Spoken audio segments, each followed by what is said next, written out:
지금 아침 8시입니다. 와, 바깥 경치가 너무 좋아요. 캘리포니아가 영하의 날씨가 되게 힘든데 여긴 지금 뭐 눈이 이렇게 잔뜩 쌓여가지고 녹지 않고 있습니다. 지금 기온이 영상 그 사이쯤 되는 것 같아요. 이 나무들, 울창한 나무들 보세요.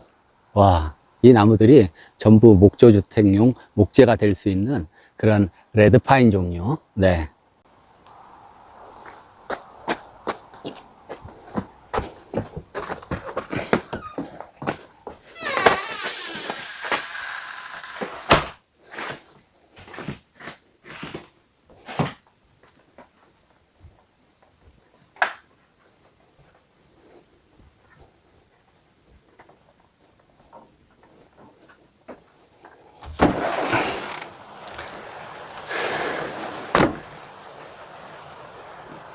발코니에 나왔습니다. 와, 저 굵은 나무들 보세요. 와, 정말 엄청나다.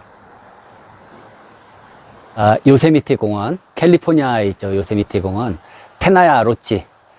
제가 6번 로치에 묵게 되었는데 지금 아침 8시쯤 발코니에 나왔어요.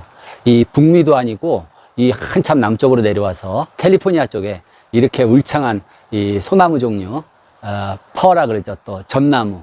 이런 것들이 자라고 있습니다. 여기서 조금 옆에 가면은 세콰이어라고 어마어마하게 큰 나무들이 지구상에서 유일하게 자생하는 그런 또 세콰이어가 울창한 그러한 보호구역이 있어요. 공원이고. 그러면 여기 지금 뒤에 보이는 이런 나무들이 전부 목조주택용 이 목재가 될 수 있는데 여기는 이제 국립공원이기 때문에 이거를 뭐 벌목을 하거나 그러진 않는 것 같아요. 그래서 오늘은 이 목조주택, 이 나무에 대해서 잠깐 얘기를 하려고 그래요. 이 나무가 크게 그냥 두 가지로 나눠요. 하나가 빼쭉빼쭉, 잎이 빼쭉빼쭉한 침엽수. 지금 뒤에 보이는 이 나무들 종류는 전부 침엽수입니다. 그 다음에 잎사귀가 넓은 게 화렵수라 그러는데 특이하게 잎사귀가 넓지만 은행나무 아시죠? 그 은행나무는 침엽수에 속하죠. 그리고 또 우리가 요즘에 대나무 제품들을 많이 보는데 대나무로 뭐 별걸 다 만들어요. 뭐 대나무는 이 나무가 아니에요. 그냥 풀입니다. 풀.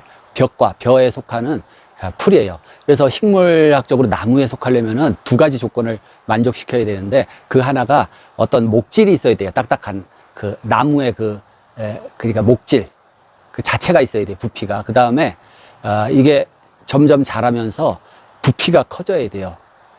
그러니까 나무가 나이테를 가지면서 점점 나무도 굵어지고 키도 크고 이렇게 돼야지 나무라고 그렇게 이제 분류를 합니다. 근데 대나무는 사실상 물론 대나무도 조금 직경이 커지긴 하지만 속이 텅 비어 있고 그렇죠.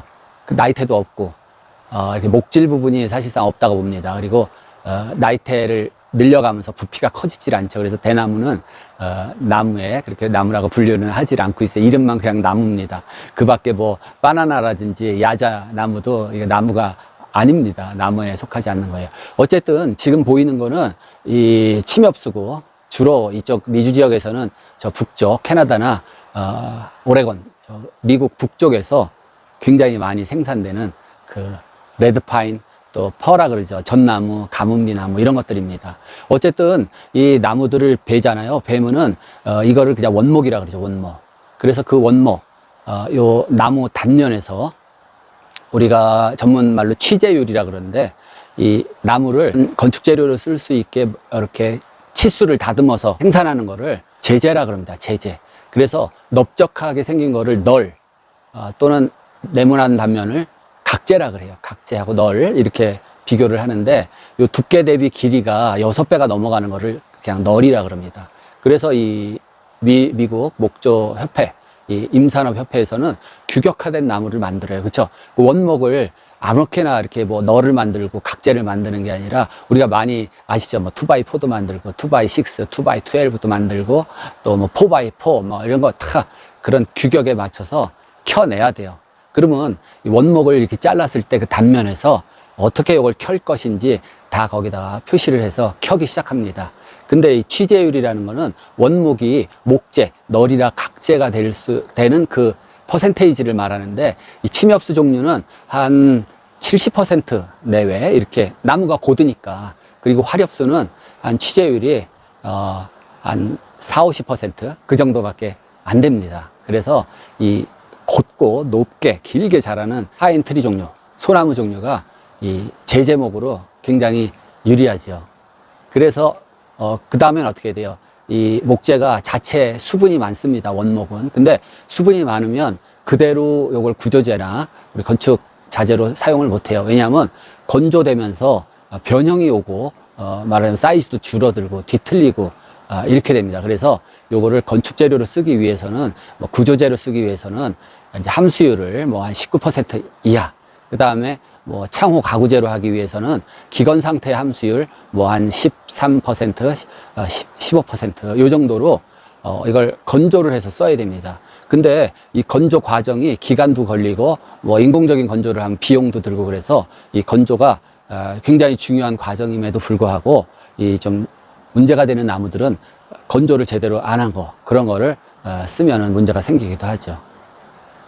그래서 이렇게 건조된 목재를 구조재는 좀 덜 건조시키고 가구재, 창호재는 좀 더 건조를 시킨다, 이렇게 얘기를 했는데, 그 디테일한 뭐 수치까지는 아실 필요가 없고, 일단 나무를 베어내면은 거진 뭐 함수율이 뭐 생목이니까 굉장히 함수율이 높죠. 그 안에 수분뿐 아니라 수지라 그러죠. 수지, 나무 진이 거기에 있어요. 근데 그것도 말하자면 문제가 생깁니다. 소나무 같은 경우 소나무 진, 뭐 송진이라 그러면 잘 아실 텐데, 그거를 제거하지 않으면 어떻게 돼요?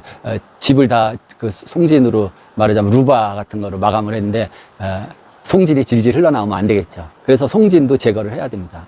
나무의 건조 방법은 뭐 자연 건조도 있고 인공 건조도 있고 여러 가지 방법이 있어요. 근데 일단 건조 방법 중에 하나가, 또 나무의 운반도 어떤 강물, 뗏목으로 예전에 운반을 많이 했거든요. 그런 관계도 있고, 그래서 물에다가 담가놓습니다, 나무를. 아니 근데 나무를 말려야 된다고 해놓고 왜 물에다 담가놓냐, 우리가 수침 방법이라 그러는데, 물에다 일정 기간 나무를 담가놓습니다, 원목을. 그러면 어떻게 돼요? 이 나무 안에 있는 진이 물에, 강물에 녹아서 빠져나가고, 그 빠져나간 만큼 그 강물이 거기에 스며들어 있겠죠. 예.